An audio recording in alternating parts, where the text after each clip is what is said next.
ke bahasa Indonesia ini ya. Yang pertama kita mau mengkaji tentang sejarah bahasa Indonesia ya. Sejarahnya seperti apa? Saya kira banyak yang paham atau belum. Sudah pada paham belum sejarah bahasa Indonesia? Bagaimana? Belum ya? Ya. Di sini ada kita bagi beberapa bagian ya. Slide-nya di mana?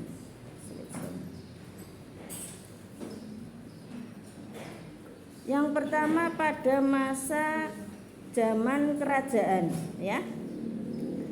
Dibagi beberapa periode sejarah bahasa Indonesia ini ya. Nah, ada pada masa zaman kerajaan. Nah, di zaman kerajaan ini kerajaan di Nusantara, namanya kan dulu sebelum Indonesia kan namanya Nusantara ya. Nah, itu banyak sekali kerajaan ya. Kerajaan-kerajaan di situ ada yang di Kalimantan ya, ada yang di Sulawesi, ada yang di Sumatera, pokoknya seluruh kepulauan Nusantara, atau kalau sekarang itu bilangnya seluruh kepulauan Indonesia ya. Kalau dulu kan sebelum Indonesia namanya Nusantara ya. Nah, itu semua ada kerajaan-kerajaannya. Bahkan dalam satu pulau itu memiliki banyak kerajaan ya. Ada di Sumatera itu ada kerajaan Samudra Pasai ya. Terus kemudian ada kerajaan Sriwijaya gitu ya. Nah, maka kemudian di sini kita tahu ternyata di masa kerajaan itu yang pertama ada di masa kerajaan Sriwijaya ya. Zaman kerajaan Sriwijaya itu ada prasasti yang di situ berusia atau kalau sekarang udah ribuan ya. Ada di tahun 680 Masehi ada prasasti. Prasasti itu apa? Prasasti itu kalau kita bilang itu kayak semacam komitmen ya, semacam apa ya,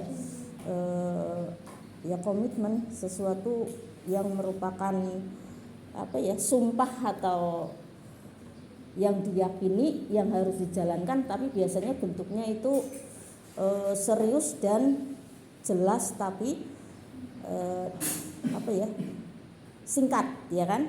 Nah, kayak prasasti di zaman Majapahit ya ada juga ya kan. Terus kemudian di zaman Sriwijaya itu. Nah, itu di tahun 680 Masehi.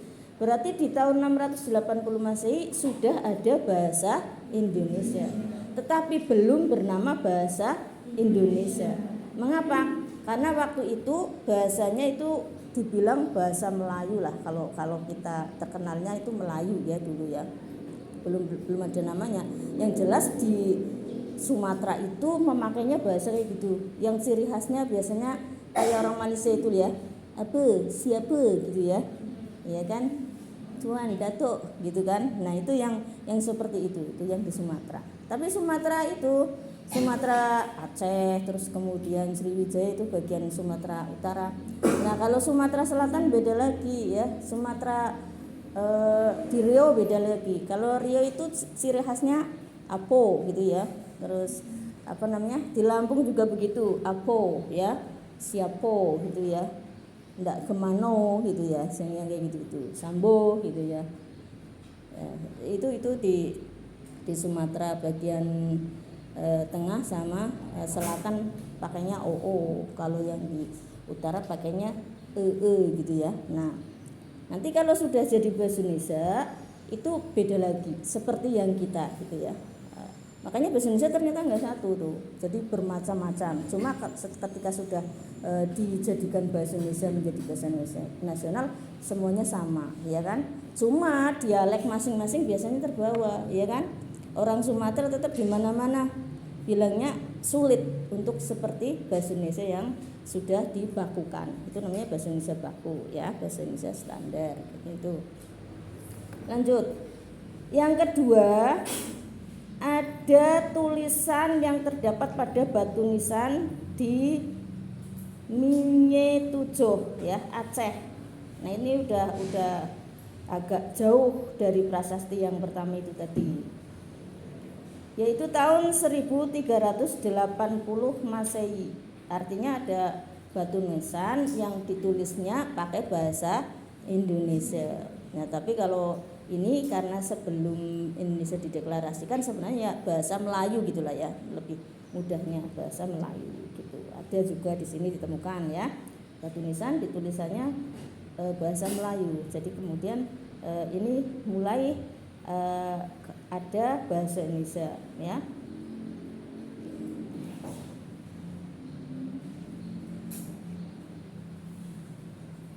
Yang selanjutnya adalah yang C ya, yang masa kerajaan itu.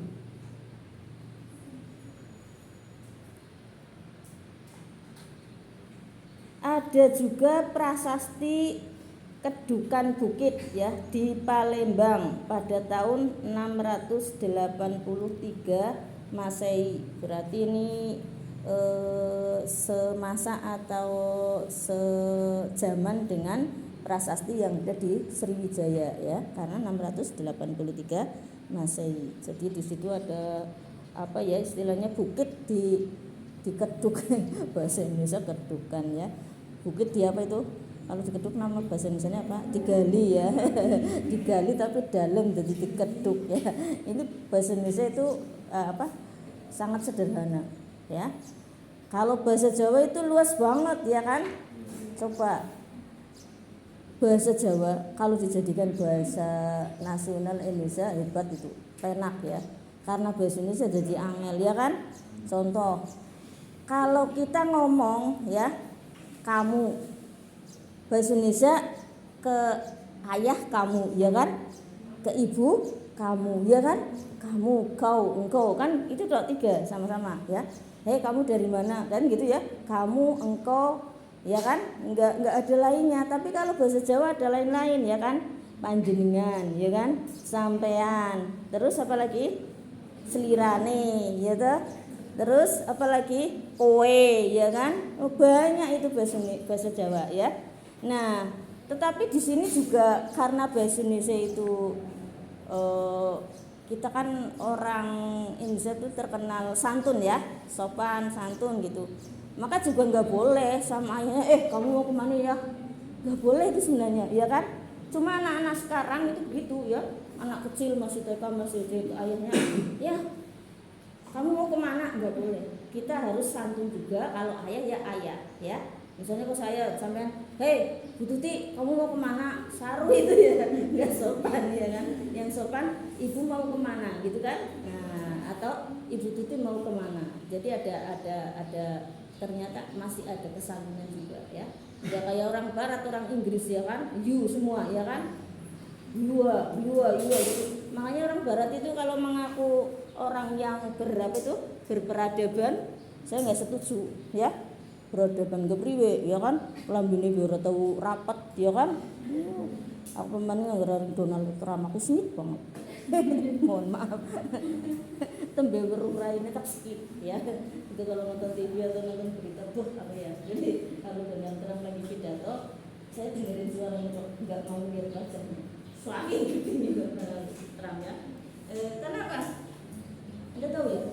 PBB itu sebenarnya ya itu merupakan apa ya? Pembodohan dunia. Karena sebenarnya awalnya bagus. Awalnya itu dibentuk PBB itu dalam rangka supaya tidak ada penjajahan di atas dunia. Karena PBB itu berdiri setelah Perang Dunia Kedua, ya kan? Supaya tidak ada penjajahan lagi. Tapi ternyata apa? Ya ketuanya orang Amerika kan? Negara Amerika. Terus kemudian sekjennya dan seterusnya juga yang pro Amerika. Lah akhirnya mereka itu dominan di sebagai negara adikuasa ya kan, menjadi dominasi di seluruh dunia. Nah kita yang dulunya sebelum perang dunia Islam itu menjadi negara yang super power number one ya. Kalau bayangan sekarang itu kita dulu ya zamannya Abbasiyah, Umayyah ya, terus kemudian zamannya yang lain-lain kerajaan Islam itu kan menjadi the best ya, menjadi super power kalau kita gambarkan sekarang ya seperti Amerika ya. Nah setelah ada PBB sudah marginal semua, sudah betul-betul kita itu dikebiri ya sampai saat ini, sampai kemudian ada tragedi Palestina. Ini nggak ada yang non muslim kan? Nggak ada kan? Nggak ada ya. Kalau di Palestina ada dua. Jadi artinya saya tidak sedang ngomong agama ya, tapi saya sedang ngomong sejarah. Nah, sejarahnya karena dulu memang perperangan antara muslim dan non muslim ya kan, Nasrani dan Muslim, yang di situ ada perang sampai perang dunia kedua yang didahului dengan perang salib kan gitu. Nah setelah PBB mendominasi sampai sekarang ya, Palestina itu yang tidak mengakui cuma 10 negara di PBB ya. Kenapa tidak merdeka? Bahkan kemarin yang namanya Benyamin Netanyahu itu ketika sedang pidato kemarin ya pada pertemuan PBB yang kemarin itu semua walk out ya, pergi semua keluar dari ruangan. Benyamin itu pidato sendiri ya. Pidatonya gimana, ngomong bahwa ini saya sudah memberantas teroris di coret Yaman, Palestina, Suriah. Aku mangkal banget meledak mbahmu sing teroris ke kowe gitu ya kan. Ya kan Israel yang teroris kan, ngebom sembarangan rumah sakit, bayangkan dibom ya kan, buang tembak kan, sekolah dibom, tidak mau tahu dia ya kan. Tapi ngakunya yang teroris itu adalah Palestina dengan alasan Hamas itu kan ya. Terus kemudian di Suriah, di Irak itu dengan alasan terorisnya adalah Houthi ya kan, ngebom seenak-enaknya itu. Nah kemudian sampai sekarang kalau menurut saya dunia kepengen aman, udah bubarkan saja PBB ya, bubarkan PBB, ganti reformasi ya kan. Nah ganti, jangan yang itu aja, ganti yang pengurus ya, tapi orang sing wani ya kan. Donald Trump tulung-tulung tek bom lah, jangan jelek aku mohon maaf jadi emosional ya. Terus nah ini bahasa nantinya itu sangat hebat kegunaannya ya. Jadi bahasa itu bisa bikin manusia sukses ya, bisa bikin perdamaian dunia dan lain-lain nanti ya di kajian berikutnya. Sekarang kita lanjut. Yang selanjutnya adalah ada prasasti Talang Tuo di Palembang ya pada tahun 684 ya. Kalau Talang Tuo itu isinya apa? Coba nanti di browsing di situ ya. Saya juga belum tahu ya Talang Tuo. Kalau dalam bahasa Jawa Talang Tuo ya wadah banyu wis tuwo gitu ya. Tapi kalau orang Palembang nggak tahu Talang Tuo itu apa ya kan. Soalnya kalau di Palembang itu tulang itu, kalau kita kan tulang ini ya, yang kaku ini tulang ya orang Jawa. Tapi kalau orang Palembang tulang apa? Paman kan, ya kan? Tulang mau kemana? Tulang mau kemana? Tulangnya pergi gitu ya. Oke, lanjut. Yang selanjutnya adalah Prasasti Kota Kapur di Bangka Barat pada tahun 686 Masehi. Ini masih sejaman dengan yang Prasasti Sriwijaya ya. Ini seharusnya yang B itu di bawah aja ya. Bisa yang B bisa diedit sama sampean, yang B dikebawahkan ke F ya bisa. Nanti F-nya diurut gitu ya, diurut tahunnya boleh ya. Nah, terus yang selanjutnya adalah Prasasti Karangbrai Bangko ya. Merangi Jambi pada tahun 688 Masehi. Jadi di sini berarti pada masa kerajaan itu sekitar 680-an sampai 1380 Masehi. Ini yang sejarah pada zaman kerajaan.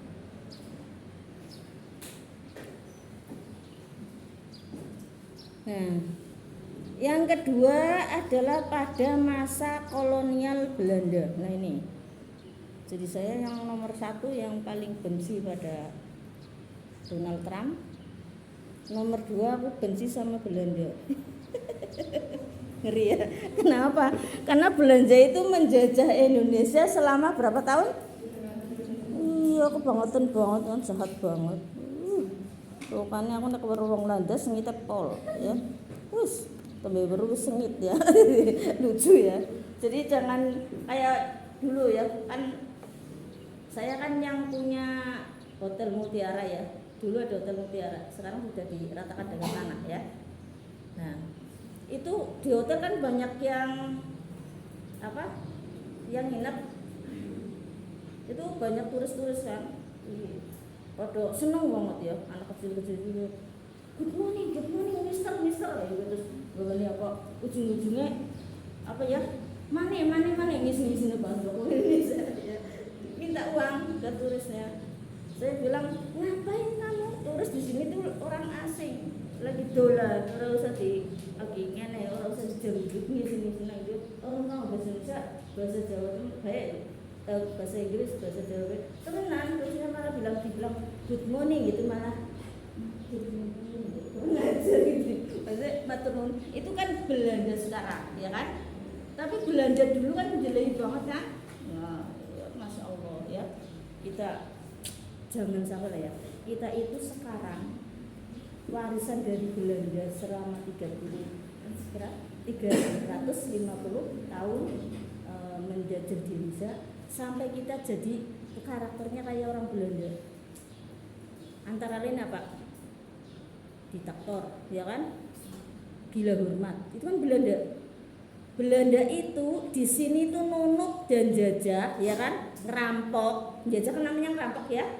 Nyuri-nyuri rempah, nyuri-nyuri segala macam dibawa ke negaranya. Di sini mana menjadi tuan, ya kan? Sama bangsa kita itu dianggap pribumi, direndahkan, ya, sampai kemudian dijadikan budak kan gitu orang Belanda ya. Nah, kita sekarang jangan begitu, ya. Saya tuh sedih itu. Senang kalau ada orang Indonesia ya marung Cina munduk-munduk pedih banget, jelek banget. Aja ya. Cina ini ngomong dan Anda tahu nggak otaknya orang Cina? Saya tahunya juga dari siapa namanya? Gubernur ya, yang tukang masak di dia. Nah, itu ngomong sendiri. Jadi saya berani ngomong di YouTube juga berani. Dia ngomong sendiri di TV ya, di YouTube juga. Jadi ternyata mereka itu orang-orang Cina itu keturunan ya, yang Cina asli, maksudnya bukan Cina masih Grace itu diberikan ajaran jangan bergaul sama orang pribumi, jangan bergaul sama orang Jawa. Minyak banget. Namanya belum tuh, ya kan? Indonesia kita tanah airku ngerti ora? Tanah airku, ya kan? Tanah air kita. Kenapa mereka sampai ngomong itu? Karena saking merendahkannya orang pribumi, orang Jawa. Jadi menganggap kalau bergaul dengan orang Jawa itu enggak level gitu. Paham ya? Makanya saya bilang ke mahasiswa, mulai now ya, mahasiswa nggak boleh gitu ya. Ini tanah airmu ya, tanah air kita, paham ya? Pede aja, kalau ada turis itu biasa aja, paham? Baik itu Cina, baik itu Amerika, baik itu biasa aja ya. Di Bali Masya Allah, saya bilang di Bali ke Bali sudah ada 5 kali ya. Jadi kan belum lahir aku di Bali. Yang 92 kan belum lahir. Karena saya 92 KKN-nya di Bali ya. Ayah sampean itu kuliah KKN-nya di Bali ya. Jadi di sana ada TV Bali gitu ya, terus kita saya kan KPI ya, jurusan dakwah. Jadi bagaimana berdakwah melalui televisi dan gitu. Kita dari Wali Songo itu KKN-nya di sana di Bali ya. Nah, makanya saya tahun 92 itu sudah tahu Bali ya, sudah ngerti Bali sudah ya. Adik-adikku kan udah tahu sampai sini itu pas cerita dibuka itu ya. Cerita tahu kan ya, tahu yang itu. Adikku bilang gini, "Mbok usah uli maring cerita mbok numpak eskalator dari bingung, mbok tiba yo banget ya. Aku bilang, "Oh ya Allah, lucu ya. Wah, lahir aku terus nang eskalator gitu." Saya waktu itu jadi mahasiswa kan tahun 86 ya.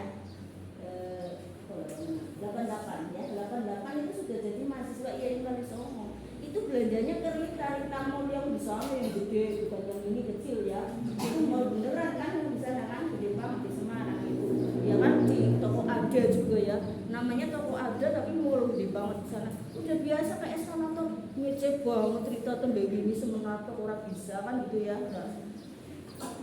Baru tahu oh ya jebule bagi wong menengan tapi jane pengalamannya akeh ya gitu. Maksudnya itu. Nah, sekarang ya ketika saya tahun 92 ke Bali itu di sana turisnya baru 1-2 ya, sedikit. Itu aja ada zonanya sendiri. Jadi di sini itu turis lokal ya, semua orang Indonesia dari manapun. Terus di sana bagian ujung misalnya ya, ujung sana itu daerah yang tertutup, terpencil, artinya itu di Pantai Kute itu tapi zonanya beda yang jauh gitu ya. Itu baru turis asing. Kenapa?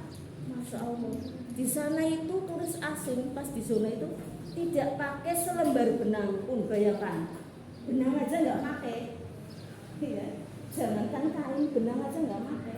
Nah, makanya zonanya dibedakan. Dan kalau aku kan bocah lanang ya, jam-jamnya bocah lanang ini. Bener paham ya. Harus KKN membantu pada kuningae apa zaman dulu. Rokok ya, keker zaman dulu omongannya keker ya. Baru itu pada menek kayak gini. Wah, ngapain?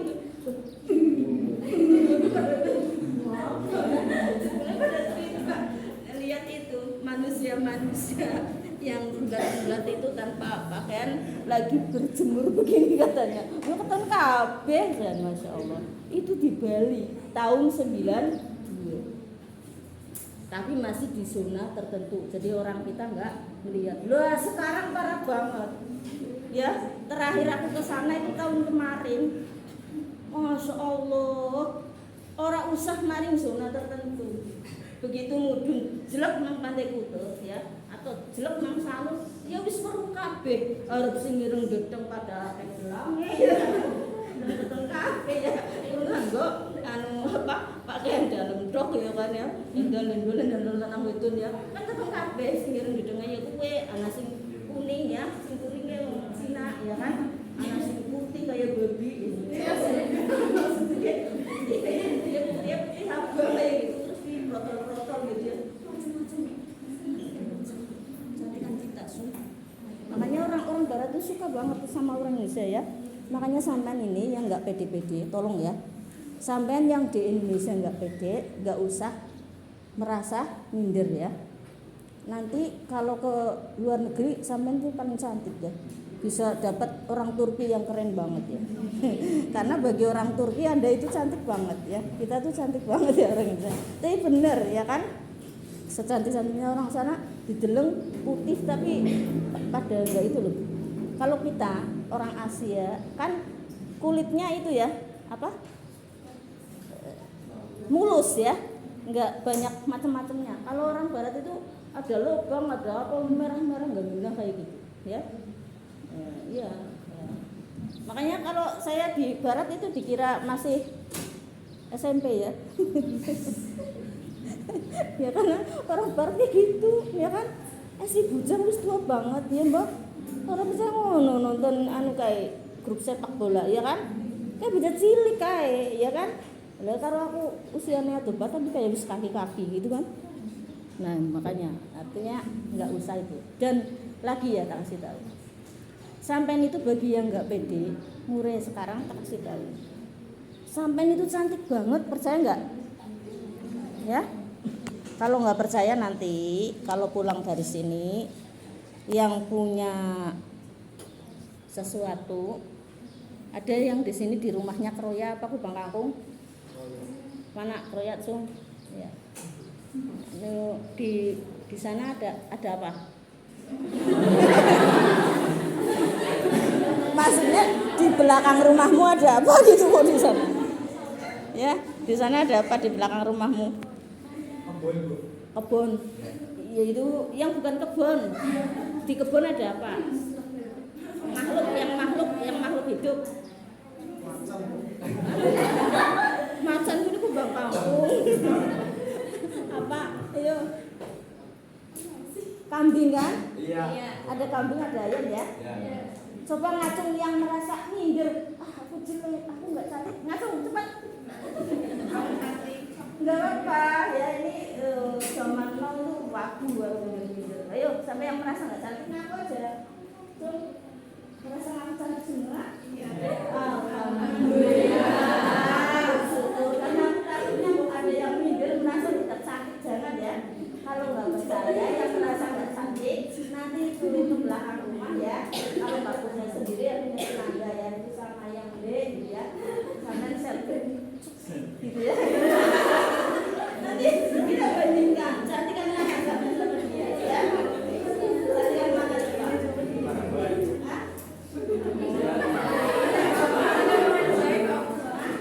Atau yang sekarang di kota sama meong ya.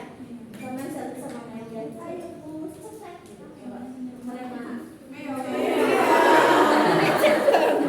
ngecek banget ya. Jadi gini ya. Allah itu hebat banget, sampean mulai sama sekarang itu bersyukur ya kan? Di surat At-Tin. Laqad khalaqnal insana fi ahsani taqwim. Allah itu sudah menciptakan itu dengan sangat sempurna. Masya Allah ya. Enggak ada yang sempurna kita, ya kan? Seganteng-gantengnya jaran, yo, jare kan ini kudanya gagah banget kan gitu ya. Oh, badannya kekar dan sebagainya. Dipoto karo sampean gandeng sampean temenan ya kan, karena segagah-gagah jaran berangkat ngakune ya kan, orang ngadeg ya kan ya, malah wajah cucu marah kan ya kita. Jadi Allah itu sudah melabelkan kita itu adalah apa, laqad khalaqnal insana fi ahsani taqwim. Nah, takwimnya itu sempurna kita ya kan. Nah, jadi kita harus bersyukur mulai sekarang. Nah, tapi ya itu tadi. Kalau manusia yang tadi sempurna ya, contoh hewan tadi. Seganteng-gantengnya hewan pasti melakukannya orang asing jejik, ya kan? Munyuk ya jarene jejik. Tetep aja kayak bayi ya kan? Kadang dan jejiknya itu kadang-kadang toh, ya kan? Enggak seterusnya, ya kan? Ih, naudzubillah ya. Ada lagi apa itu? Aku itu paling takut itu sama, kalau sama apa itu harimau apa nggak takut, tapi kalau lihat ular, lagi cerita terus kiri-kiri gitu ya. Makanya saya paling takut itu. Jadi sekelas ge awas ge, nek sing ana sing ngidok nang ular maring awas ge. Tak milih Jadi suami saya tahu kelemahan saya ya. Kalau saya lagi nggak baikan sama dia itu nggak ngomong jane bukan ular, jarene ular gitu. Iya, nah ular itu karena udah genjer-genjer jadi mari kan gitu ya. Jadi kelemahannya. Nah, tapi anakku yang perempuan itu yang ragil malah masih kecil nggak tahu itu kan ada ulat di petai ya. Jalan gue ya, Bun, ini ada ulangnya. Oh ya, tulung-tulung ya. Anu ular petai dikasihkan gitu ya. Jadi kita itu sangat cantik ya, kita itu sangat keren. Pede aja ya. Dan orang pede berarti kan bersyukur ya. Beda dengan takabur ya. Takabur sama syukur itu bedanya sedikit ya kan. Jangan takabur, syukur ya. Alhamdulillah saya cantik gitu ya. Kalau pas ngaca gitu ya, wah aku cantik gitu ya. Ah aku keren gitu ya. Yang laki-laki kayak gitu aja. Alhamdulillah ya Allah gitu ya. Nanti dapatnya itu akan cantik banget ya istrinya. Yang syukur kayak gitu. Contoh. Ya mohon maaf, saya enggak sedang ngomong oknum juga enggak ngece ya. Mohon maaf. Tahu istrinya apa?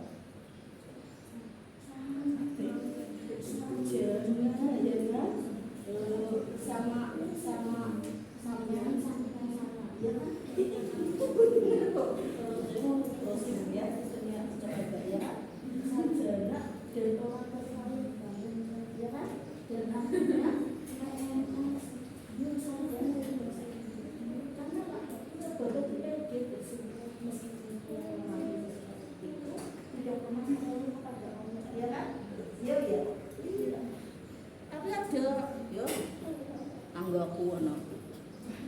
Wonge rumangsane keren ya, rumangsane pinter. Ya sombong banget ya. Ora tau gelem takon karo wong. Cuekan banget ya, ora gelem takon menengan. Oh, ngerane wong wedon mending sombong banget. Akhirnya apa? Ulih rambut, ya kan? Mohon maaf ya. Dan saya mohon maaf. Iya. Kayak bokir ya. Jan rayu blas ya. Bodoh melarat, Mbok. Sombong sih. Aku waktu itu aku kan masih SD ya. Dia udah SMP, aku mikir gini, "Loh, sombong kayak gitu, paling besok istrinya itu cerai." Ketemenan, maksudnya batin tok di hati ya. Makanya nggak usah sombong. Semua adalah karunia Allah. Tapi nggak usah minder. Kita harus syukur ya. Intinya di situ syukur ya. Orang syukur pasti banyak rahmat Allah ya, ridho Allah ya. Syukuri saja semua. Jadi orang miskin ya syukur. Syukurnya gimana orang miskin? Nggak ribet ya kan? Orang miskin nggak punya mobil kan nggak susah mikirin beli bensin ya kan? Nggak usah mikirin beli, ya nggak usah ke bengkel nggak apa ya kan? Tinggal naik aja ya kan? Naik Gojek sampai ya kan? Nah tapi jadi orang kaya juga syukur ya kan? Alhamdulillah. Lainnya lagi nyetop nyari Gojek, kita punya mobil, paham ya? Jadi di sini nggak ada kita itu bikin kita menjadi lemah ya. Semua itu adalah kuat dan semua adalah syukur ya. Apapun profesi kita, dimanapun dan bagaimanapun, itu intinya orang hidup ya. Nanti akan berkah selamanya, tuh ya. Ya, jadi nggak susah gitu ya. Kalau sampean mandang aku orang kaya apa orang melarat? Ya itu, padahal ya mbu kaya mbora, sing penting kan saya selalu ceria gitu kan ya, nggak menampakkan kekurangan ya kan, nggak menampakkan kesedihan ya kan. Nah akhirnya bahagia beneran, jadi di auranya wajahnya bahagia, jadi auranya kelihatan kayak bahagia, kayak orang kaya kan gitu ya. Ya akhirnya beneran, karena banyak orang yang memandang seperti itu ya kan. Pandangan orang itu membuat kita terbikin seperti itu gitu ya. Ada orang kaya ya, hawane sunduk ya, raine merengut bae, pelit banget ya kan. Ana mobil dok dibarek wis. Iya tuh Jan, nanti tergores itu mahal. Akhirnya sing deleng, ada merek mobil kayak mobil kayak apa? Wong mangas kae. Jurna aku tuh jeleman tabrakan kan gitu ya. Akhirnya didoain tabrakan ya kan. Tapi punya mobil, ada orang sini ayo ikut ya Bapak ikut, nanti akhirnya ya Allah kamu baikan banget ya, aku jadi ikut, mudah-mudahan sebentar lagi dapat mobil yang lebih bagus gitu ya. Lah kecuali wong geblok ya kan, wis ditunuti malah nyumpahin ya. Ada juga ya kan, wah mobilnya apik banget iki, muga-muga jalanan tabrakan men kawus lah kan. Ora bener banget kan, wong ora beres ya kan. Dah terusin ya. Nah ini di masa kolonial Belanda itu ya, ada naskah atau daftar kata yang disusun oleh namanya Pigafetta pada tahun 1522. Jadi kalau di masa penjajahan tadi kita lihat di masa kerajaan-kerajaan, kita lihatnya ada bahasa Indonesia karena ada prasasti yang berbahasa Indonesia atau makam. Nah kalau di zaman kolonial itu memang ada naskah yang di situ naskahnya berisi tentang daftar kata yang disusun oleh Pigafetta pada tahun 1522. Jadi seorang ilmuwan Belanda nyusun itu, ini daftar kata bahasa Indonesia gitu, karena dia kan orang Belanda kan nulis. Nah ini kalau sampean kepengin menjadi ilmuwan mulai sekarang itu ya, kalau kepengin menjadi ilmuwan ya mulai sekarang tulis apa yang Anda lihat, Anda rasakan, Anda tulis ya. Jadi tulis tulis ya. Hari ini aku kuliah tulis ya kan, sangat spektakuler gitu ya. Karena apa? Ternyata semua makhluk itu ya yang terkait dengan itu ya kan, ternyata yang paling mulia adalah manusia ya kan. Sampai ngomong Nyai Roro Kidul dene ayu temen bututi, padahal jin ora kaya rayu ya asline. Jadi asline itu semua jin buruk ya. Tapi cantiknya itu karena niru manusia. Manusia kan cenderung kepengen cantik kan, suka cantik. Jadi lagi nggodani manusia, dheweke berubah menjadi yang ya cantik banget. Karena ada ya namanya pesugihan itu namanya siapa dulu ya, lupa ini, saya lihat di YouTube ya. Itu karena ikut pesugihan ya, itu kalau malam bulan purnama dia harus bercinta dengan jinnya. Nah itu kalau bercinta itu buangnya harum semerbak dan wajahnya itu kayak orang Turki, dia yang ngomong, yang pesugihan cerita ya di YouTube ya. Terus kalau sedang bercinta rasanya indah banget, bahagia banget, pokoknya begitulah ya, orang bercinta yang sangat cintanya luar biasa kan gitu ya. Lah begitu sudah selesai, karena itu ritual pesugihan ya kan, pergi jinnya langsung ketika mau pergi, mau nampakkan wajahnya yang sangat buruk, menjijikkan dan bau anyir, bau bajing gak karuan. Berarti kan itu aslinya itu kan jinnya, cuma karena mau ritual itu biar manusianya tertarik, biar mau berzina dengan jinnya itu, biar untuk ritual pesugihan itu, maka dia berubah seperti itu ya. Makanya ini walaupun Anda perempuan-perempuan, ini tertanya, perempuan di sini pada takut nggak sama setan? Takut nggak? Sama jin takut? Misalnya di kegelapan berjalan sendirian takut nggak? Nggak usah takut mulai sekarang ya. Jin kita itu manusia paling mulia. Tadi sih bi aksane taklum. Nah, tapi di situ ada sumarodadnahu bi aswala safilin. Tapi ada manusia yang sudah diciptakan oleh Allah sangat tinggi mulia, jatuh ke aswala safilin. Sadis banget kan? Aspal tahu? Aspal kan paling rendah kan, jadi makanya jatuh ke tingkat yang paling rendah. Aspal itu diinjak-injak dan merupakan minyak bumi yang paling karakternya paling rendah ya kan, karena dia itu sudah paling bawah ya, minyak bumi paling bawah, dan sisa-sisa sudah diperes-peres itu kan ya, dibakar-bakar, itu aspal. Lah manusia seperti itu sudah sangat mulia, tapi dia perilakunya melebihi hewan, melebihi jin, maka dia karakternya akan lebih hina dari jin ya kan. Lu masa pengen sugih kok berzina karo jin, orang masuk akal ya kan. Pengen sugih kerja ya kan, dan itu jin bohong, nggak beneran ya. Nah itu kan langsung dapat uang itu banyak ya. Saya sampaikan supaya Anda tidak tergiur semacam itu. Siapa tahu suatu saat butuh banget duit terus tergiur kayak gini, naudzubillah ya. Nah itu dapat beneran itu ya. Jadi ratusan juta di tempat dia tadi berzinta di kamarnya ya kan. Nah tapi apa ternyata setelah itu cuma 3 bulan toh, kan dia 3 bulan selalu memberikan tumbal ya. Nah tumbal kenapa 3 bulan toh, karena yang bulan kedua mertuanya ya kan. Nah bulan ketiga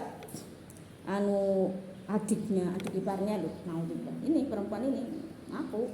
Nah akhirnya terakhiran suaminya bingung sih, kalau mau tumbal orang lain kan bingung nyarinya gimana, karena ditulis di situ namanya ya, misalnya Paijo ya, terus ditulis di situ di kasurnya itu, katanya sudah di ritual dikasih bunga dan sebagainya.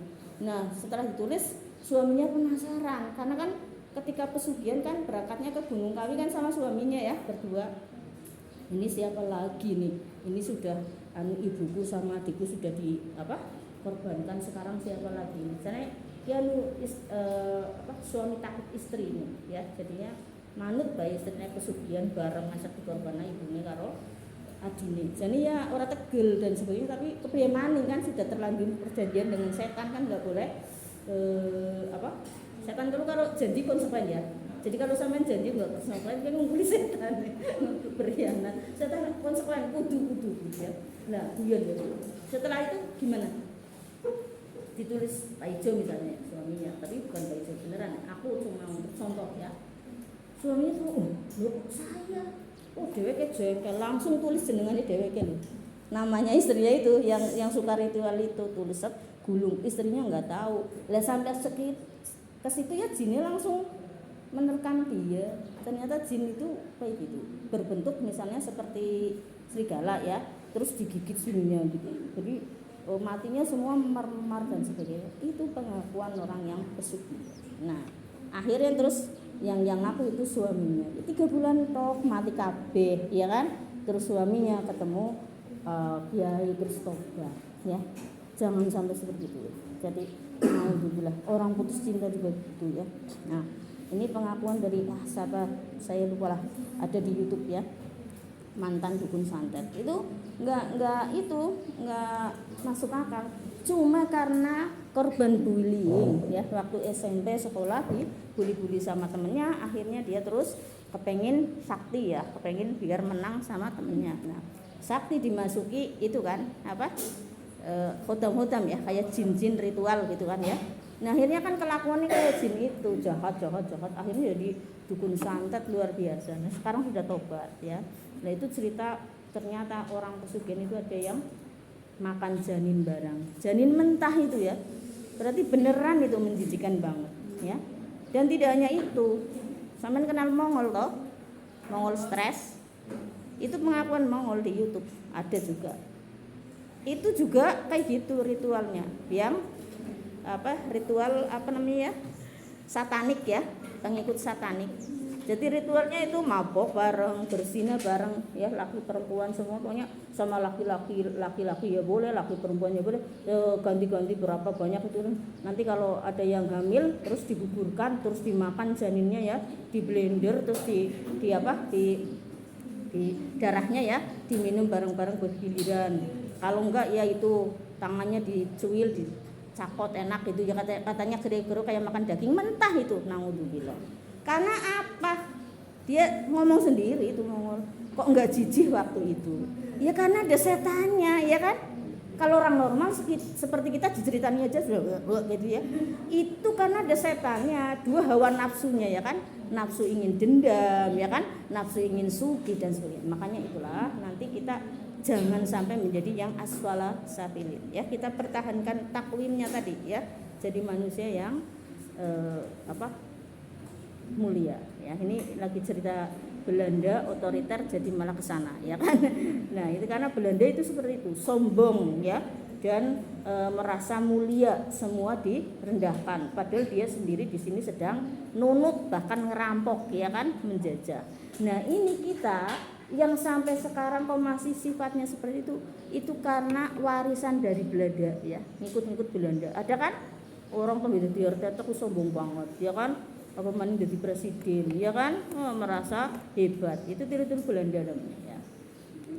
Yang B, pengakuan dari Dan Carets ya, pada tahun 1631 yang mendirikan sekolah di Nusantara, tapi terbentur dengan bahasa pengantar. Artinya dia kan orang Belanda ya, mendirikan sekolah Belanda. Tapi ketika bahasa pengantarnya apa, kan macam-macam ya.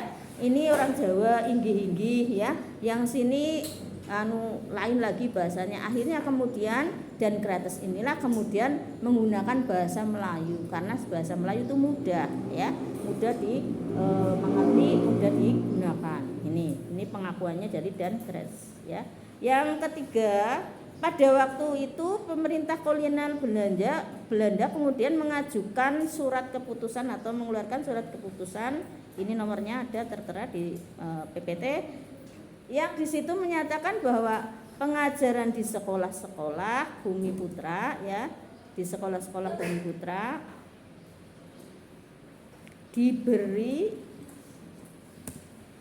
dalam bahasa Indonesia, diberikan berbahasa daerah ya waktu itu. Nah, kalau tidak bahasa daerah maka digunakan bahasa Melayu. Jadi waktu itu didirikan sekolah yang sampai sekolahnya itu ada dasar hukumnya ya. Dasar hukumnya ini tadi yang menyatakan bahwa sekolah-sekolah di Indonesia itu berbahasa daerah masing-masing, tetapi kalau tidak bisa pakai bahasa Melayu. Nah, ini pada zaman kolonial Belanda. Nah, ini tapi sudah seperti itu, sudah kesulitan dalam berkomunikasi dengan orang Indonesia, tetap aja ini yang kedua. Ada seorang pendidik Belanda, berarti guru ya, yaitu namanya Dr. G.J. Nieuwenhuis ya.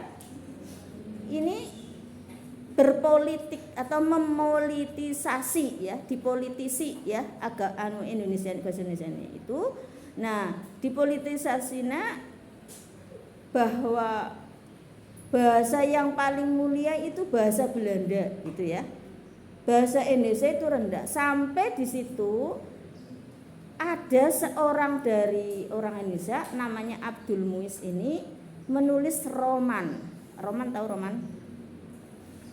Roman itu hampir seperti novel ya, cuma lebih singkat dari novel ya. Dan kalau roman itu lebih tertata bahasanya tertentu. Nah biasanya kalau roman itu yang paling banyak di Melayu ya, di Sumatera itu roman-roman. Sekarang sudah jarang ya roman dan hampir tidak ada ya kan.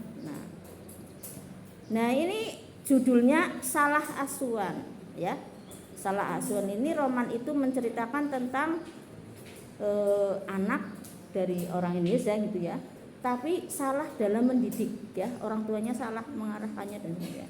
Nah ini tokohnya bernama Hanafi di roman itu ya. Hanafi itu saking salah didiknya sampai tergila-gila pada Belanda. Sampai di sini dikatakan dia itu ingin diakui sebagai bangsa Belanda, sampai mengajukan surat berpindah menjadi anak Belanda, warga Belanda. Ini cuma roman, bukan kisah nyata, tetapi ditulis dalam rangka itu tadi, untuk menyindir bahwa pada waktu itu banyak orang Indonesia itu merasa malu berbahasa Indonesia, bangga berbahasa Belanda. Ya karena apa? Karena ini politisasi dari Nyuwens ini ya. Nah kayak zaman now kan banyak ya orang Indonesia malah bangga pada bahasa Inggris ya kan. Waduh, pengeron bahasa Inggrisan. Saya dulu gitu. Saya kan itu ya. Alhamdulillah saya sudah bilang ke sampean kan ranking 1. Jadi makanya di situ saya itu termasuk suka berbahasa bahasa Inggris juga suka ya. Di Wali Songo bahkan saya punya grup namanya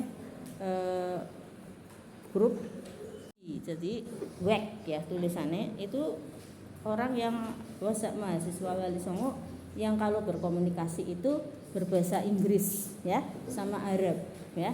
Nah saya ikut di situ. Jadi saya dulu juga suka bahasa Inggris karena waktu itu saya cita-citanya pengen go internasional ya, pengen jadi orang yang tidak hanya berperan di Indonesia tapi juga go internasional. Jadi dari SMP saya suka banget bahasa Inggris ya, sampai kemudian di komunitas itu.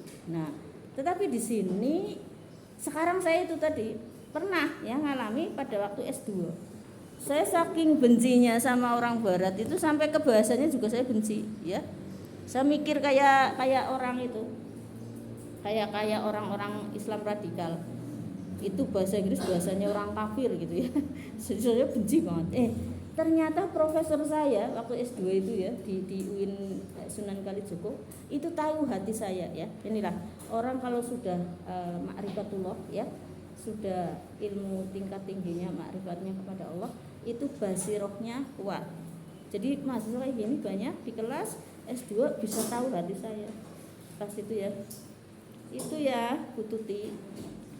Itu kalau ke saya kan udah S2 gitu ya di masa itu kita nggak boleh ya main emosional, meskipun kita tidak suka kepada orang asing karena orang asing itu pernah menjadi di sini, itu tetap bahasa Inggris itu harus kita ikuti karena apa, itu bahasa internasional. Aku ini ngerti hatiku ya gitu ya. Jadi orang itu basirohnya yang kuat itu ngerti hati-hati orang itu gimana, sering dikasih tahu sama Allah ya dengan basiroh yang kuat tadi. Maka mulai sekarang saya nggak begitu benci tapi nggak begitu suka. Tapi saya juga nggak suka kalau ada orang Indonesia yang berbahasa Inggris orang-orang full ya kan, kayak artis-artis bok ya ngomong orang bisa bahasa Indonesia.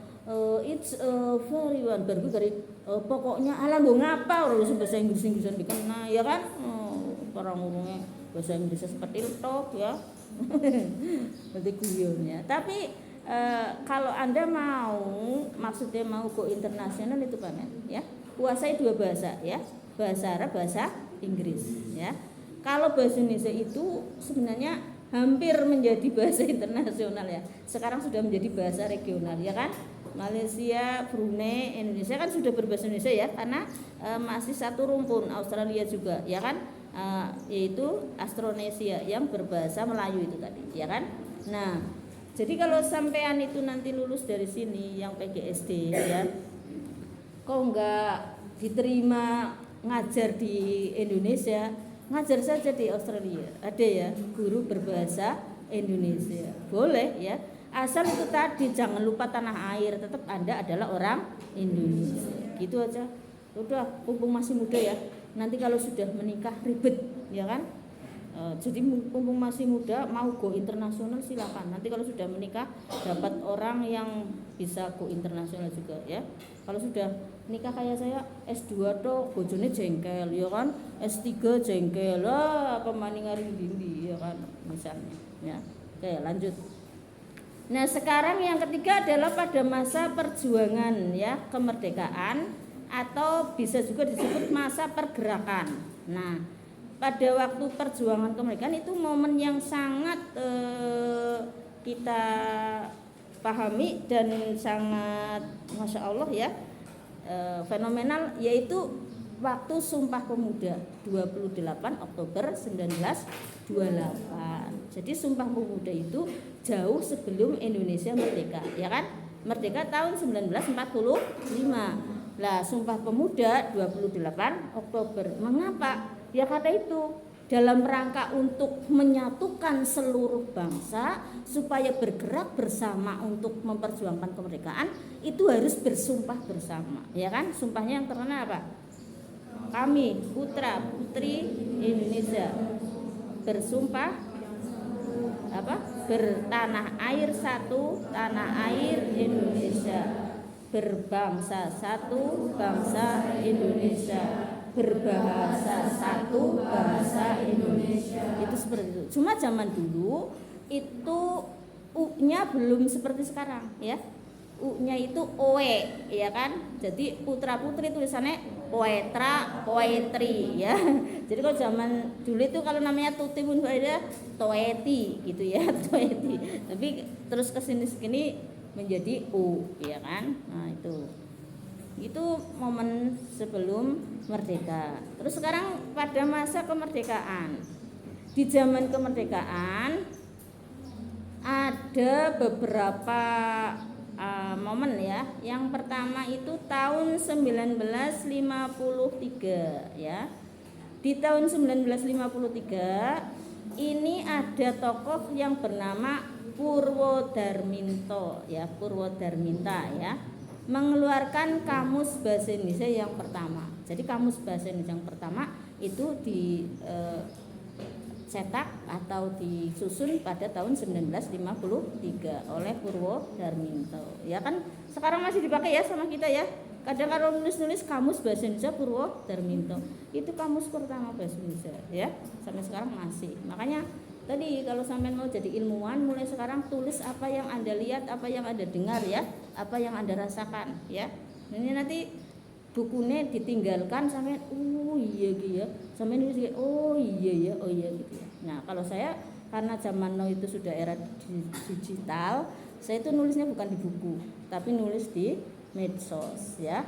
Saya di update status itu ya, itu yang saya rasakan saya tulis. Nanti karena saya itu WA-nya terus semua medsos saya itu terkait semua, otomatis ke WA saya sudah, ke IG, ke Facebook ya, upload semua, saya sudah sinkronisasi semua ya. Nah itu ditulis itu ilmu ya, ilmu kita gitu. Nah kalau ilmu dari orang lain ya ditulis siapa gitu ya, ilmunya jangan ngaku diri sendiri gitu ya itu. Nah bahkan saya juga punya novel di medsos ya. Besok kalau pas lagi bicara itu saya contohkan ya. Cuma di sini RPS-nya enggak ada itu novelnya ya. Jadi cuma nulis teori ilmiah, akademik dan lain-lain karena untuk kuliah. Tapi mau saya sisipkan lah ya. Insya Allah saya sudah berjanji ya. Jadi nanti biar sampean kalau yang enggak suka nulis ilmiah bisa nulis novel atau cerpen gitu ya. Saya kasih contoh itu. Insya Allah ya. Yang kedua ada jumlah lema. Kalau dalam bahasa Melayu dulu namanya lema, itu kata ya. Dalam bahasa Indonesia mencapai 25.000. 23 ya. Oh ya 23.000 ya. 23.000 ya maksudnya di kamus itu ya. Nah, 23.000 kata ya. Terus pada tahun 1976 ini enggak dipisah juga boleh, yang B ya bisa dimasukkan ke A ya, kita delete. Ini masuk ke sana ke kamus itu ya, isinya 23.000 kata.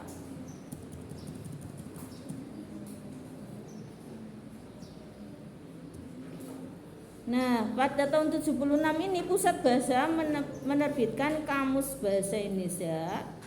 Berarti terbit kamus yang kedua ya. Nah, ini Pusat Bahasa, bukan perorangan. Kalau tadi Purwo dan Darminto itu perorangan ya. Yang berjumlah berapa ini? 1000 kata. 1000 kata baru, artinya dari 23 berarti ditambah 1000 ya. Nah, tapi waktunya itu berapa tahun itu sudah ya? Ya dari tahun 53 sampai 76 berapa tahun? Ya 23 tahun baru bertambah 1000 kata. Nah, sekarang lebih aneh lagi ya, bahasa Indonesia itu sekarang ada pemakzulan. Saya sampai bingung, apa kayak pemakzulan ya kan? Suwe-suwe apa betul pokok-pokok nang bahasa Indonesia ya kan? Kemarin ada istilah gini, jalan yang ambruk di Sidoarjo gitu kan ya. Ambruk itu kan dari bahasa Jawa ya kan, karena memang angel ngomong ambruk bahasa Indonesia apa jajal? Runtuh ora gue nek runtuh kan kae mbok sing runtuh kae ambles ya bahasa Jawa gue ambles ya kan, aslinya ambles bahasa Jawa, sekarang jadi amblas ya kan. Nah itu jadi makanya orang berbahasa Indonesia itu sebenarnya sangat mudah. Karena bahasa Indonesia itu kebanyakan bahasa campuran. Asalnya induknya adalah bahasa Melayu, ya kan? Tapi tambahannya di situ ada bahasa Arab, ada bahasa Inggris, ya kan? Ada bahasa Jawa, banyak banget contoh ya di dalam bahasa Inggris. Komputer, ya kan? Itu kan sebenarnya dari bahasa Inggris computer, ya kan? Komputer yang bahasa Inggris itu menjadi komputer ya kan. Nah anehnya saya dulu pernah saya nulis ya kan komputer tulisannya ya.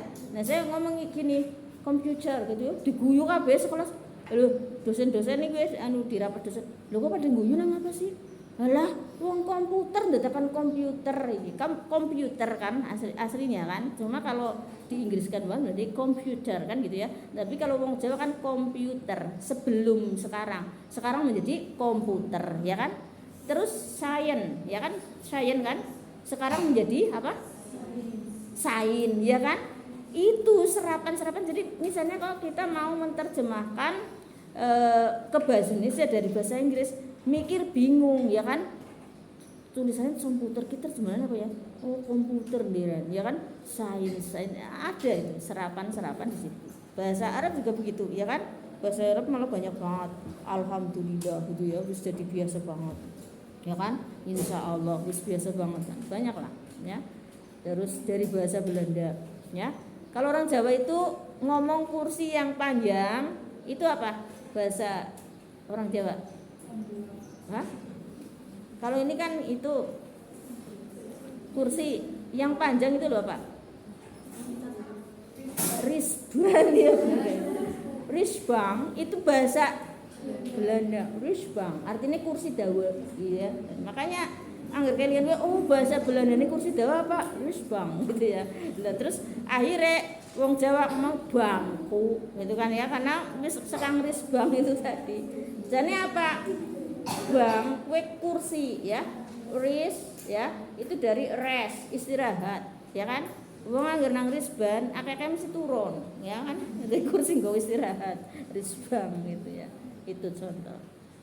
Terus tahun 1988 terjadi loncatan yang sangat luar biasa, dari 24.000 kata berkembang menjadi 62.000 ya, tambah lagi itu 62.000. Terus kemudian selanjutnya adalah dengan bekerja sama dengan Dewan Bahasa dan Pustaka Brunei ya, jadi bekerja sama dengan negara Brunei ya. Maka kemudian bahasa Indonesia menjadi ada 340.000 istilah ya itu. Nah sekarang malah Pusat Bahasa berhasil menambah lagi 250.000 kata baru. Lah, ini mungkin yang termasuk di situ ada pemakzulan, ya kan? Terus ada apa lagi itu kemarin? Banyak ya. Jadi apa-apa sing membingungkan, terus lebokna bae lah. Kan karena bingung kan terjemahnya ke bahasa Indonesia apa, ya. Nah, karena itu orang Jawa ki sing paling luas bahasanya, ya kan? Saya tanya, kalau yang di sawah itu yang buat makan kita namanya apa? Padi, ya kan? Kalau padi sudah di bahasa Jawane lho, angger sing nang sawah kae jenengane apa? Pari. Pari angger wis dirontoki jenengane gabah. Gabah angger wis di apa kae dieler jenengane beras. Beras angger wis dimasak jenengane sego. Nasi ku kan bahasa Indonesia. Sega angger wis diwur-wur disoki banyu akeh jenengane bubur, digepeng-gepeng digaringen jenengane. Nah, jadi angger wong Inggris ki bingung. Wong Inggris weruh pari ya rice, ya. Weruh nasi ya rice. Weruh sega siji ya rice. Angger wong Jawa rega siji. Jadi kalau bahasa Jawa itu jadi bahasa Indonesia bagus ya, tapi biyen-biyene wis terlanjur bahasa Melayu ya karena yang mudah. Karena kalau bahasa Indonesia, bahasa Jawa itu memang sulit, bingung kan ya? Kayak upah, kayak sega, ya kan? Terus kayak ana sing menir, ana sing beras, ana sing bekatul, warna-warna kan bingung ya. Nah itu. Makanya kalau suami saya guyon-guyon diomongin kayak sampeyan wis mamurung sih, burung. Masa mikir sih makan upah. Mau upah be upah sepiring gitu. Nah itu. Nah kan beda karena beda ya. Dengan demikian maka sudah ada 590.000 kata di berbagai bidang ilmu ya.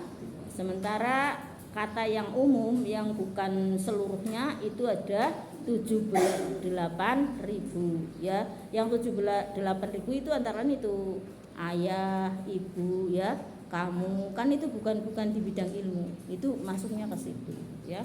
Ya kalau yang di bidang ilmu tadi yang tambahan-tambahan gitu. Itu bahasa Indonesia. Nah, sekarang saya kasih motivasi ya. Ini sudah selesai pembahasan sejarah bahasa Indonesia. Nah, untuk zaman now berarti kan zaman setelah kemerdekaan ya, berarti zaman sekarang itu bahasa Indonesia sudah semakin berkembang, ya kan? Dan hampir setiap hari bahkan ada penambahan kata seperti itu tadi ya.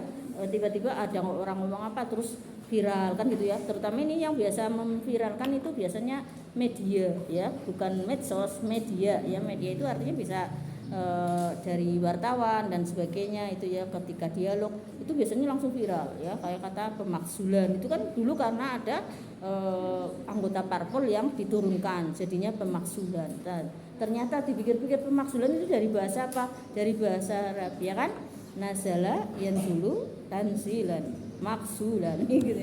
Jadi ini wong sing diduna kan gitu, maksulan gitu ya, dari bahasa Arab gitu, seperti itu. Nah terus untuk Anda belajarlah bahasa yang serius ya. Karena apa? Karena bahasa itu termasuk salah satu indikator kesuksesan ya.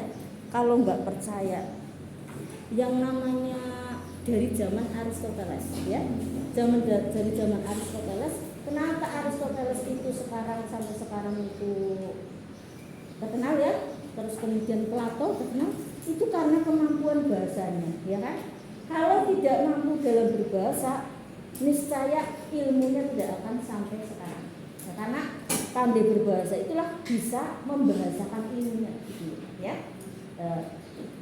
Yang dimaksud bahasa itu tidak harus bahasa verbal ya kan, tidak harus bahasa lisan, tapi tulisan juga bahasa. Artinya apa? Ketika kita nggak mahir berbahasa, nggak bisa ngomong di forum itu gimana? Nggak apa-apa, nulis aja, ya kan? Tuangkan tulisanmu mulai sekarang ya. Jadi belajar bahasa itu dari sekarang nulis gitu, ya. Makanya beda. Nah, nanti bisa dilihat Siapa yang mahir berbahasa dengan yang tidak, pasti hasil tulisannya berbeda. Tata tulisnya juga surat menyurat. Nah, ini berguna dalam segala ya aspek kehidupan, ya kan, berkomunikasi, ya kan, otomatis komunikasi dengan siapapun, ya.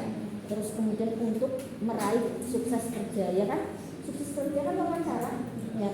Pilihan bahasa itu penting banget. Contoh ya, kamu itu kerja di sini mau ngapain? Cari uang, Pak. Nah, sudah jelas kan motivasinya uang. Tetapi ketika yang pandai bahasa biasanya ngomong, saya ingin bermanfaat, ingin saya kan gitu ya. Nah, mestinya setelah manfaat ingin saya di sini, ya mestinya juga saya akan mendapatkan manfaat dari sini. Jujur aja. Kalau nggak jujur mendapatkan manfaat dari situ, nanti dikira ala bohong, ya kan? Cuma mengeluarkan ilmu digaji kan? Makanya saya juga akhirnya akan mendapatkan manfaat dari situ. Itu bahasa-bahasa yang pilihannya itu akan mempengaruhi kesuksesan, ya. Nah, contoh orang ya sebenarnya nggak mau banyak nih, tapi jadinya aku nggak suka. Saya orangnya kan jujur ya, makanya saya alhamdulillah ya Allah ya diberikan oleh Allah basirah, makrifat dan lain-lain karena saya jujur. Allah suka yang jujur, ya kan? Ulil haqqo walau kana murad. Tapi kalau bahasa, kalau yang mau sukses malah yang nggak jujur. Contoh ya, ditanya, Bu, saya mau ikut ibu, kecil-kecil lah, misalnya mau numpang gitu ya. Kan sejarahnya aku bubur gitu ya kan? Ikut amat, nggak bisa, jangan. Saya nanti kamu ngerepotin saya. Itu menyakitkan banget kan? Tapi dengan maaf ya, sebenarnya saya tuh banget kamu mau ikut, ya Allah. Baru kali ini ada mahasiswa yang mau ikut.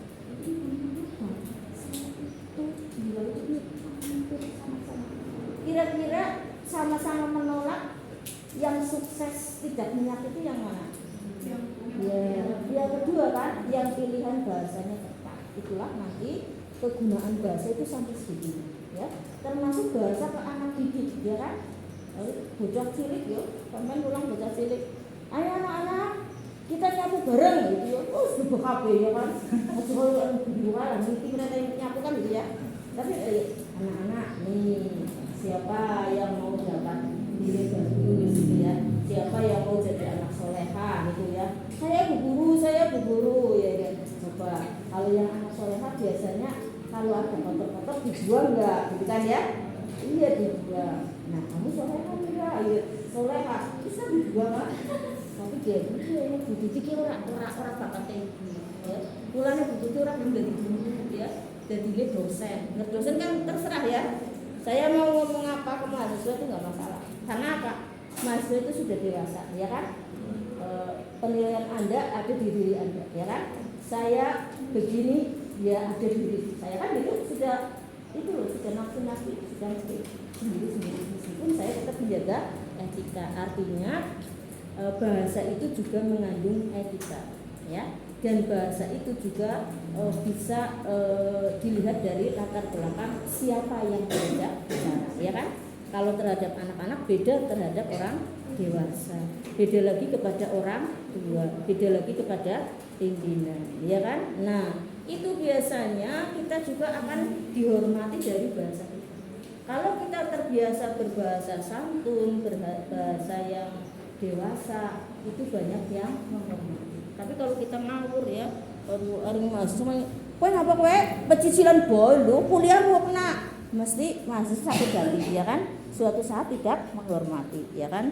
Tapi makanya itu saya itu, masya Allah, saya ngomong nggak telaten seperti itu sebenarnya ya cuma nggak benar. Artinya itu aslinya itu orangnya halus banget ya, bahkan nggak suka ngomong-ngomong, pun ngerti dewe. Nah sekarang tapi kenapa saya sampai seperti ini? Karena gue ternyata banyak orang sing dihalusi orang ngerti, ya kan? Ngomong halus, lirik, orang paham. Nah, jadi ini malah bikin kita menjadi menyesuaikan, ya kan? Ibu jadi dihalusi orang paham, ya dipasari kan gitu. Makanya kalau orang itu melihat saya itu pada bingung. Bingungnya apa? Ibu Sudi sing endi sih gitu ya. Karena apa? Di lain orang lain sikap, di lain momen lain momen ya. Nah, jadi aku nek karo tukang becak ya bahasane tukang becak. Apa lho Pak? Waduh, usuli akeh ya gitu misalnya. Biasa ya. Tapi terhadap pimpinan dan semuanya beda lagi gitu ya. Itu bahasa saya. Enggak mabni harus terhormat. Terus kan ada orang ya yang terhormat terus malah enggak mau nyapa tukang becak ya. Jangankan menyesuaikan. Itu saya cerita saya tersebut. Saya kira itu ya, jamnya sudah habis. Silakan boleh keluar cari kelas lain, ini mau saya gunakan di kelas lainnya ya. Assalamualaikum warahmatullahi wabarakatuh. Waalaikumsalam warahmatullahi